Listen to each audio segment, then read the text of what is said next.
हे नमस्कार मित्रांनो, तर मी आज तुम्हाला माझा पहिला प्रवास सांगणार आहे.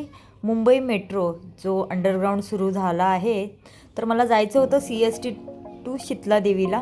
तर तुम्ही स्वच्छता बघू शकता, इकडे खूपच स्वच्छ आणि खूपच कमी गर्दी आहे इकडे, तुम्ही पाहू शकता.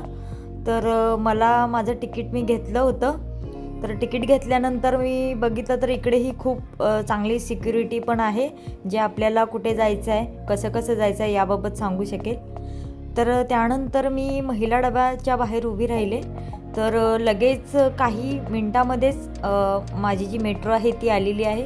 तुम्ही बघू शकता इकडे किती स्वच्छता आहे, त्याचबरोबर गर्दीही खूप म्हणजे खूपच कमी आहे.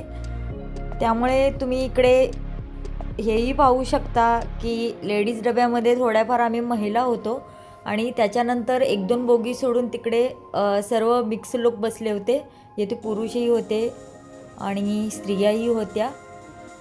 मग त्यानंतर जी एंट्री आहे आणि म्हणजे बाहेर जायची जी पद्धत आहे ती खूपच चांगली होती. त्याच्यानंतर मी बाहेर निघाले. प्रॉब्लेम हा फक्त एवढाच आहे की ही अंडरग्राऊंड मेट्रो असल्याकारणाने थोडा चालण्यासाठी वेळ, वर जाण्यासाठी जेव्हा आपण एक्झिट होतो तर बाहेर जाण्यासाठी खूपच वेळ जातो इकडे.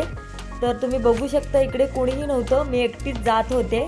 शितलादेवी स्टेशनला उतरून बाहेर पडल्यानंतर मला वर म्हणजे बऱ्यापैकी जे एक्सेलेटर आहे ते तीन एक्सेलेटर